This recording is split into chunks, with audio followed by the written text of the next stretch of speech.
जय हिंद दोस्तों, हम आपके सामने फिर हाजिर हैं एक और महत्वपूर्ण वीडियो लेकर। आज के इस वीडियो में हम आपको कुछ बेसिक और बहुत इंपॉर्टेंट चीज़ बताएंगे। यदि आप पटवारी हैं तो ये चीज़ें आपके काम आएंगी, और यदि आप एक आवेदक हैं, किसान हैं, तो भी ये चीज़ें आपके बहुत काम की हैं। ठीक है, तो आज के इस वीडियो में हम आपको सीमांकन संबंधी कुछ चीज़ें बताएंगे जिसके विषय में कुछ दिनों पूर्व, है ना, विगत 1-2 दिवस के अंदर ही हमारे संजय सिंह सर हैं जो नरसिंहपुर के, उन्होंने एक PDF उपलब्ध कराई थी जिसमें उन्होंने कुछ केसों का उदाहरण लेकर इसके विषय में हमको गंभीरता से चीज़ें बताई थी। हम इस वीडियो में उनको संलग्न कर साथ में कुछ अन्य चीज़ों का भी आपको जानकारी उपलब्ध कराएंगे यहाँ पर। ठीक है, जो हमारे संजय सर हैं, हम बता दें आपको कि वो पटवारियों को पूरा सहयोग प्रदान करते हैं, और उनकी 2 टेलीग्राम पे उनके 2 चैनल हैं। एक पटवारी हेल्पलाइन है जिस पे पटवारियों संबंधित सारी समस्याओं का सुझाव देते हैं, सहायता करते हैं, और एक ग्रुप है उनका मध्य प्रदेश भू अभिलेख आदेश व निर्देश। तो ये ऐसा ग्रुप है जिसमें आपको मध्य प्रदेश के जितने भी भू अभिलेख संबंधित आदेश हैं, निर्देश हैं, PPT हैं, सर्कुलर्स हैं, ठीक है, हैंडआउट्स हैं, सब आपको यहाँ पर आसानी से उपलब्ध हो जाएंगे। तो यदि आप किसी भी जिले के पटवारी हैं, मध्य प्रदेश के किसी भी जिले में आप पदस्थ हैं और आपको भू अभिलेख से संबंधित कोई भी जानकारी चाहिए है, तो आप इन दोनों ग्रुपों को ज्वाइन कर लें। एक ग्रुप ये जो है मध्य प्रदेश भू अभिलेख आदेश व निर्देश, इसमें आपको किसी भी प्रतिवेदन की प्रतिलिपि मिल जाएगी, PDF मिल जाएगी, जो रिसेंट आदेश होते हैं वो मिल जाएंगे आपको, एक ही जगह पर सारे आदेश मिल जाएंगे। दूसरा ये पटवारी हेल्पलाइन है, यहाँ पर सभी पटवारी आपस में एक दूसरे की सहायता करते हैं। जो भी हमारी समस्याएं होती हैं, तकनीकी समस्याएं होती हैं, हमारी रियल टाइम समस्याएं होती हैं, प्रतिवेदन संबंधित समस्याएं होती हैं, नौकरी संबंधित समस्याएं होती हैं, उस पर संजय सिंह सर और अन्य वरिष्ठों के मार्गदर्शन पे हमको सुझाव आसानी से प्राप्त हो जाते हैं। तो ये 2 टेलीग्राम चैनल हैं। इसी टेलीग्राम चैनल पर संजय सिंह सर ने 2-3 दिनों के भीतर कुछ PPT और PDF डाले थे। हम उन्हीं के आधार पर आज का हमारा वीडियो हमने तैयार किया है। ठीक है, तो आज का जो हमारा वीडियो है ये है सीमांकन में किन बातों का ध्यान रखना चाहिए, ठीक है, जिन कारणों से सीमांकन आपका निरस्त हो सकता है। अब सीमांकन क्या है, सबसे पहले हम ये समझ लें। तो सीमांकन यानी सीमा का अंकन, यानी सीमा का ज्ञान कराना। तो जो भी किसान है जिसको अपनी कृषि भूमि का चौहद्दी पता है या चौहद्दी नहीं पता है, या उसको अपना रकबा पे डाउट है, ठीक है, सीमांकन बेसिकली आधारता जो है आधारभूत तरीके से केवल एक ही कंडीशन पे कराया जाता है, जहाँ पर उसको अपनी भूमि की सीमाओं पर संदेह हो, अपने रकबा पे संदेह हो, या अपने कब्जा पे संदेह हो। ठीक है, केवल जब उसको अपनी भूमि पर संदेह होगा किसी भी प्रकार का, चाहे वो रकबा का हो, चाहे वो कब्जे का हो, चाहे सीमाओं का हो, ठीक है, केवल वो तभी सीमांकन का आवेदन करता है, या उसके पड़ोसी करते हैं आवेदन। अन्यथा कोई भी कृषक सीमांकन का आवेदन नहीं करता, क्योंकि जो कई सालों से अपनी भूमि पर काबिज हैं और उनका विधिवत सब कार्य हो रहे हैं, तो वो लोग सीमांकन नहीं लगाते हैं। तो सीमांकन लगाते समय हमको किन मूलभूत चीज़ों का ध्यान रखना चाहिए, आज की इस वीडियो में हम आपको संजय सिंह सर की PDF की मदद से बताने की कोशिश करेंगे। सबसे पहले सीमांकन का आवेदन होता है एक, हम किसानों के परिप्रेक्ष्य में भी इसको बताते चले। एक सीमांकन का आवेदन होता है यदि आपको अपनी भूमि का किसी भी प्रकार से सीमांकन कराना है, ठीक है, नाप करानी है, तो आप इस तरीके का एक आवेदन तहसीलदार महोदय को बनाकर दे सकते हैं, और चाहें तो आप एक लोक सेवा केंद्र से भी डायरेक्ट आवेदन लगा सकते हैं। देखिए, आपको पता होना चाहिए जो आवेदन होते हैं किसी भी प्रकार के, नामांतरण के, बंटवारे के, सीमांकन के, अभिलेख दुरुस्ती के, तो वो 4 तरीके से आप लगा सकते हैं। कौन कौन से 4 तरीके से? तो पहला तरीका है आप लोक सेवा केंद्र से लगा सकते हैं। दूसरा तरीका है आप स्वयं जाकर तहसील में इस प्रकार से एक आवेदन तैयार करके और जो ज़रूरी दस्तावेज हैं उनको लगा करके जमा कर सकते हैं। ठीक है, तीसरा है किसी वकील के माध्यम से आप आवेदन जमा कर सकते हैं।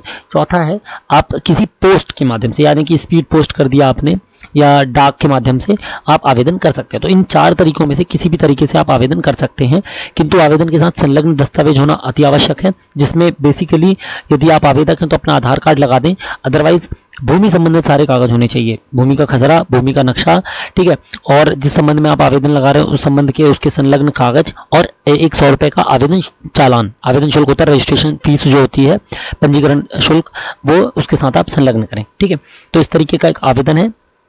आप आवेदन लगा दीजिए कि मेरी सरहद क्या है, मुझे किस विषय में संशय, ये प्रारूप है केवल। आप चाहें तो ऐसा भी यूज़ कर सकते हो, या फिर आप जाएंगे तो आपको टाइप मिल जाएगा किसी भी दुकान में, तो आप वहाँ से भी एक आवेदन ले सकते हैं।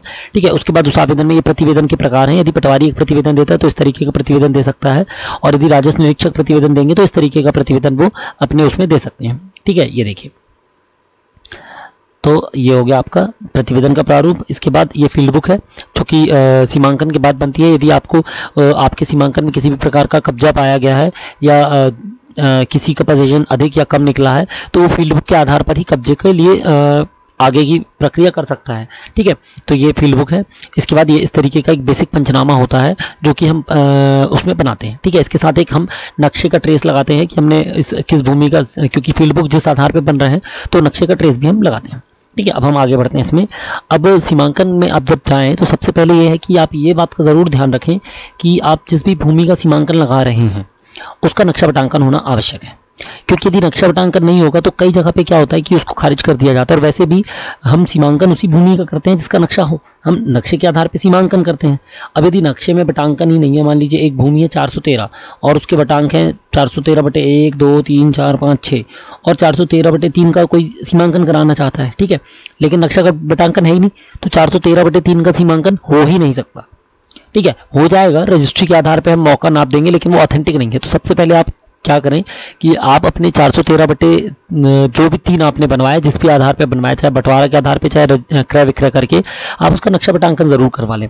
नक्शा पटांकन हो जाने से आपका जो सीमांकन है वो बिल्कुल सटीक होगा और आपको कोई उसमें समस्या नहीं आएगी। ठीक है, और इस तरीके के जब भी सीमांकन होते हैं कभी भी, तो सीमांकन में एक और चीज़ हमारी होती है, वो होती है हमारे ये सूचना पत्र। ठीक है, सीमांकन का सूचना पत्र एक जारी होता है जो कि हमको सीमांकन के 2-3 दिवस पहले दे दिया जाता है।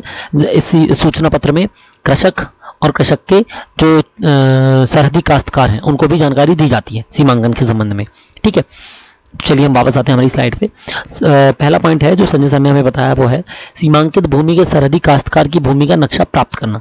यानी जो भी सरहदी काश्तकार हैं हमारे, ठीक है, जो भी हम सीमांकित भूमि बना रहे हैं, जो हमारा सीमांकन है उसकी भूमि का हम नक्शा, सबसे पहले नक्शा प्राप्त करेंगे। भाई जिसका हमको सीमांकन करना है उसका हमारे पास नक्शा होना चाहिए। वही जो हमने आपसे कहा कि यदि नक्शा पटांकन ही नहीं है, मान लीजिए 413/3 का आपने लगा दिया और नक्शे पे केवल 413 नंबर है, मूल नंबर, तो उस आधार पे हम सीमांकन का नक्शा हमारे पास नहीं है। तो जब नक्शा नहीं है तो हम सीमांकन नहीं कर सकते।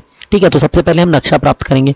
नक्शा प्राप्त करने के बाद जो भी पक्षकार हैं, ठीक है, उनको हम पीर वेद की गई प्रक्रिया के अनुसार सूचना देंगे। ठीक है, सूचना पत्र के निर्वहन के लिए अनुसूची 1 के नियम 11 से 14 में भेद प्रक्रिया के अनुसार सूचना देंगे। तो इस प्रकार से एक सूचना का फॉर्मेट होगा जो अलग अलग तहसील में, अलग अलग न्यायालय में अलग अलग तरीके से इसको लागू किया जाता है। ये हमने एक सामान्य सूचना पत्र आपके सामने प्रस्तुत किया है। इस तरीके का एक सूचना पत्र है। ठीक है, इसमें आप प्रॉपर उसको तारीख और समय का ज्ञान देंगे कि सूचना पत्र किस दिन आपने जारी किया और सीमांकन किस दिन होगा, और साथ में आप यहाँ पर समय लिखेंगे कि कितने बजे आपने सीमांकन करना है।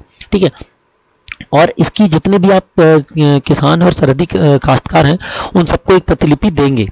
ठीक है, क्योंकि ये उसका अधिकार है कि कल को यदि न्यायालय वो जाएगा तो उसको ये बात तो पता हो कि हमारा 12 तारीख को सीमांकन है तो हमको 11 तारीख को ही बताया गया। किसान को भी 2 से 3 दिन या 7 दिन का समय दें ताकि वो उस तारीख को उपलब्ध रह सके। अब कोई व्यक्ति बाहर रहता है और आपने उसको सूचना भिजवाई किसी भी माध्यम से, तो उसको इतना समय तो मिले कि वो उस तारीख को छुट्टी लेकर, अवकाश लेकर पहुंच सके। ठीक है, तो उसको आप नक्शा प्राप्त करने के बाद सबसे पहले क्या करेंगे, उसको सरहदी काश्तकारों को जो हितबद्ध पक्षकार हैं उनको विधिवत सूचना, विधिवत नियमानुसार व्यक्तिशः सीमांकन की पूर्व सूचना देंगे। ठीक है, फिर सीमांकन के समय स्थल पंचनामा पर सरहदी काश्तकारों एवं गवाहों के स्पष्ट हस्ताक्षर या निशाना अंगूठे होना चाहिए। साथ ही साथ उन गवाहों के नाम भी स्पष्ट होने चाहिए। अब हमने आपको पंचनामा दिखाया, ठीक है, अब कई बार क्या होता है, एक पंचनामा और है जो हमने हमारे एक तहसीलदार महोदय हैं, उनके मार्गदर्शन में हमने एक पंचनामा बनाया था, वो हम आपको बता देते हैं। ये देखिए, इस तरीके का एक हमारा पंचनामा है जो हम कार्यवाही पूर्व उपस्थिति पंचनामा या उपस्थिति पंचनामा कहते हैं।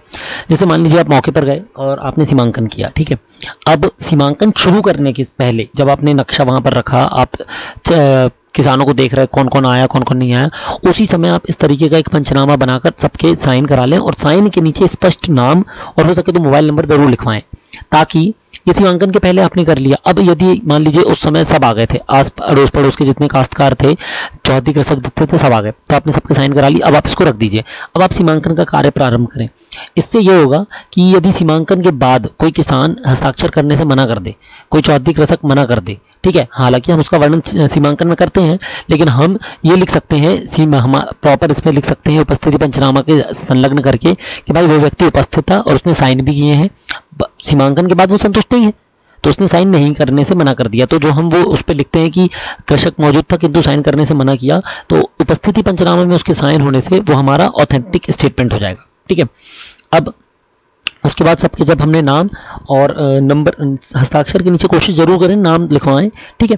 तो नाम लिखवा दें या अंगूठा जो भी आप लिखवाएं और मोबाइल नंबर लिखवाने की कोशिश कर सकते हैं। इससे क्या होगा कि कभी भविष्य में न्यायालय संबंधित कोई यदि वो कोई सीमांकन न्यायालय में जाता है तो वहाँ पर उसको वो इस बात से मुकर नहीं सकता कि हमने हस्ताक्षर नहीं किए थे, ये मेरे हस्ताक्षर नहीं है, ठीक है। फिर रूढ़िवादी जो सीमांकन पद्धति है कि अतिरिक्त सैटेलाइट से उपलब्धता के आधार पर विधिवत सीमांकित भूमि की माप कर सीमाएं समझाना चाहिए। यानी कि क्या होता है, आजकल किसान हमारे तकनीकी रूप से सक्षम है तो वो सारा में या सीमांक में अपनी चौहद्दी देखते हैं, अपनी सीमाएं देख लेते हैं। उसके बाद हम जब उनको जरीब से करते हैं तो कई बार तालमेल नहीं मिलने के कारण उनको वो चीज़ समझ में नहीं आता, तो हमको उसको वहाँ पर मौके पर दोनों का अंतर समझाना चाहिए। यदि अंतर आ रहा है तो, या दोनों सटीक बैठ रहे तो दोनों दिखाना चाहिए उसको, कि सारा से हमने उसको दिखाया, बाकायदा दिखाकर समझाना चाहिए कि हम उसकी जो चौहद्दी वो कहाँ से कहाँ तक आ रही है और सैटेलाइट से जो उसके खेत की इमेज है वो ऐसी दिख रही है और जब हमने इसको जरीब से नापा तो वो बराबर आ रही है।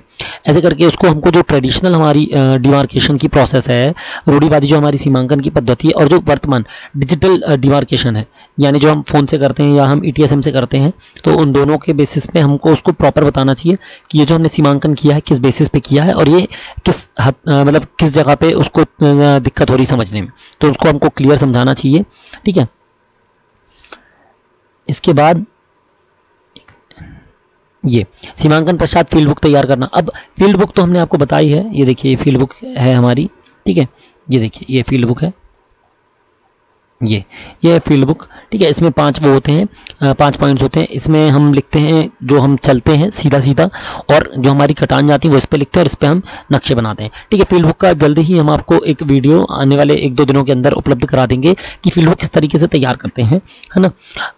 उसमें आपको सहायता होगी कि फील्ड बुक कैसे बनाना, तो वो उससे आप समझ सकते हैं। तो फील्ड बुक जरूर तैयार करें सीमांकन के पश्चात, इससे आपका सीमांकन की ऑथेंटिकेशन बढ़ जाती है, क्योंकि जब कोई भी व्यक्ति नकल निकलवाता है तो उसके लिए आदेश से ज़्यादा महत्वपूर्ण सीमांकन की फील्ड बुक होती है, ठीक है। तो आप इस बात का जरूर ध्यान रखें। फिर सीमांकन के समय यदि कोई आपत्ति प्राप्त हुई हो तो उसका मौके पर निराकरण करना चाहिए। कोशिश करनी चाहिए आपको, यदि कोई आपत्ति प्राप्त हो रही है, कोई अगल बगल चौहद्दी कृषक बोल रहा है, तो आप ऐसा ना करें कि आप सिर्फ मौके की एक जमीन नाप दें कि आपने जो किसान का आवेदन प्राप्त हुआ है कि उसकी जमीन नापी और आप चले गए। यदि बगल वाला संतुष्ट नहीं है और उसकी आपने 2 फीट जमीन, जो 2 फीट है पश्चिम में, उसकी जमीन बढ़ा दी किसी आवेदक की, ठीक है, उसका रकबा पूरा करने के लिए या आ रहा होगा, तो आप बगल वाले को आप ही रकबा पूरा करने की पूरी कोशिश करें। यदि वहां पर विधिवत तरीके से बिना विवाद के वो हो पा रहा है तो आप प्रॉपर निराकरण करने की कोशिश करें ताकि सबका रकबा बराबर हो। सीमांकन में आप ये नहीं करना है कि आप सबका नाप रहे हैं, चारों तरफ से नहीं नापना है, लेकिन जहां पर संभावना बन रही है विवाद की, उस विवाद को वहीं पर निराकरण करें ताकि उस आपत्ति का निराकरण वहीं हो जाए, ठीक है। इसके बाद कोई आपत्ति प्राप्त नहीं हुई हो तो विधिवत सीमांकन का प्रतिवेदन प्रस्तुत कर दें, ठीक है। यदि आप पटवारी सीमांकन कर रहा है तो वो राजस्व निरीक्षक की ओर प्रतिवेदन को प्रेषित कर दे, या राजस्व निरीक्षक के द्वारा प्रतिवेदन को तहसीलदार महोदय की ओर प्रेषित कर दे, ठीक है। और यदि प्रतिवेदन प्राप्त होने पर उक्त सीमांकन प्रतिवेदन पर तहसीलदार द्वारा एक अफसर सहमति आपत्ति प्रस्तुत करने हेतु आवश्यक रूप से, यदि मान लीजिए सीमांकन पे कोई आपत्ति प्राप्त हुई है या तहसीलदार महोदय ने आपके प्रतिवेदन या राजस्व निरीक्षक महोदय के प्रतिवेदन के बाद सहमति के लिए या आपत्ति सुनने के लिए या पक्षकारों को एक मौका दिया है, तो वो तारीख हो जानी चाहिए, उसके बाद आदेश पारित होना चाहिए, ठीक है। तो ये आपको न्यायालय में ये कृषक की जिम्मेदारी है कि वो इस बात का ध्यान रखे कि यदि सीमांकन के उपरांत यदि किसी कारण से न्यायालय ने उसको समय दिया है तो वो अपना उस समय के दौरान अपनी आपत्ति, अपनी सहमति तहसीलदार महोदय या न्यायालय के सामने प्रस्तुत कर दे, ठीक है। जैसे कि हमारे पास संजय सर ने हमारे एक उदाहरण लिया है, एक पारसनाथ तिवारी विरुद्ध मंगलेश्वर कुशवाहा का एक प्रकरण है, ठीक है। इसका पुनरीक्षण क्रमांक जो है ये आपके सामने उपलब्ध है 2015 का, राजस्व निरीक्षक वृत्त खटखरी, तहसील हनुमना, जिला रीवा, ठीक है। इनका प्रकरण है 41/12/1314 में पारित आदेश 21/12/2014 के विरुद्ध निर्णित, यानी कि 21/12/2014 को एक आदेश हुआ था, उसको पुनरीक्षण करके 5/8/2016 को दोबारा पारित किया गया, ठीक है। इस प्रकरण में क्या हुआ है, इस प्रकरण में कहा है कि जो सीमांकन 24 जून 2014 को किया गया था सीमांकन दल के द्वारा, ठीक है, वो बिना किसी को सूचना दिए अगले दिन फिर से कर दिया गया। यानी मान लीजिए कि हमने आज सीमांकन किया और किसी कारण से हमको कुछ त्रुटि आ रही थी, तो हमने सबको सूचना ना देकर हमने दूसरे दिन जाकर केवल पक्षकार को या आवेदक को ले जाकर हमने सीमांकन उसका दोबारा कर दिया, ठीक है। और पुराना वाला जो हमारा सीमांकन था, वो सीमांकन जो अंतिम सीमांकन था, उन दोनों में भिन्नता आ गई। तो जब सब उपस्थित थे उनके सामने जो सीमांकन हमने किया और जो सीमांकन हमने आदेश होने में, आदेश जिस पे हुआ वो वाले जो सीमांकन था वो भिन्न है, तो न्यायालय ने उसको अंतिम आदेश किसको दिया? जो हमने बाद में बिना सूचना के किया, जिसके कारण से उन्होंने अपील की। ठीक है, तो जो सीमांकन 24/6/2014 के पूर्ण होने के उपरांत 12/12/2014 को किया गया, ठीक है, ये राजस्व निरीक्षक ने लगभग 6 माह पश्चात सीमांकन की पुष्टि क्यों की गई, 6 माह के बाद दोबारा सीमांकन की पुष्टि क्यों की, इसका कोई कारण आदेश में नहीं दर्शाया गया था। यानी जो आदेश पारित हुआ था 24 जून 2014 के सीमांकन के या 12/12/2014 के, तो उसमें कोई स्पष्ट कारण नहीं दिया गया था कि क्यों उन्होंने दोबारा सीमांकन किया, और उसकी कोई पुष्टि भी नहीं थी। ठीक है, इसलिए सभी सरहदी काश्तकारों को पृथक से सूचना नहीं दी थी।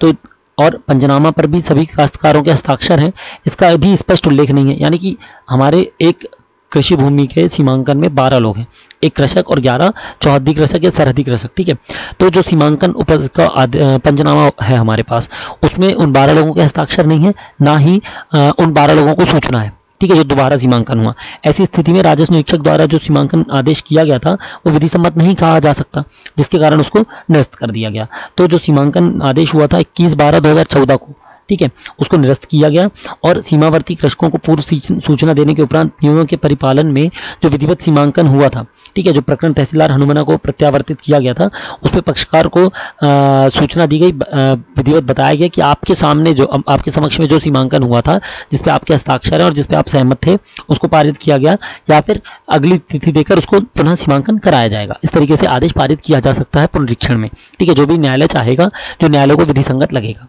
तो इस तरीके से ये सब चीज़ों को उदाहरण के तौर पे हमने इन्होंने बताया है संजय सर ने कि कोई भी सीमांकन तब तक पूर्ण नहीं माना जाएगा जब तक उसके पंचनामा पर सभी व्यक्तियों के स्पष्ट हस्ताक्षर ना हो, हस्ताक्षर के नीचे नाम ना हो, और कोई भी ऐसा सीमांकन आप बिना सूचना के किसी का भी प्राइवेट सीमांकन, जिसको हम चालू भाषा में कहते हैं, वो यदि आप कर रहे हैं तो वो मान्य नहीं है।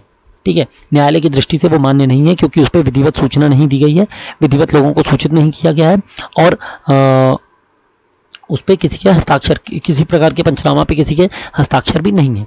तो इन तरीकों से सीमांकन का जो, यदि हम इन सब चीज़ों को ध्यान रखते हैं तो जो सीमांकन है हमारे, वो कभी भी निरस्त नहीं होंगे और मौके पर ही उनके विवाद सुलझ जाएंगे, और ज़्यादा से ज़्यादा मात्रा में हमारा जो प्रतिशत रहेगा, ठीक है, संतुष्टिपूर्ण सीमांकन करने का या किसान को संतुष्ट करने का, उसकी भूमि का रकबे संबंधित, कब्जे संबंधित सीमांकन का, वो भी सफल रहेगा। तो आशा करते हैं दोस्तों संजय सर की इस PDF की मदद से जो जानकारी उन्होंने हम तक दी है उसको हम सही तरीके से आप तक पहुंचा पाए हों। यदि इसमें कोई समस्या आपको आ रही हो या कोई दिक्कत हो तो हमें ज़रूर सूचित करें। जय हिंद दोस्तों।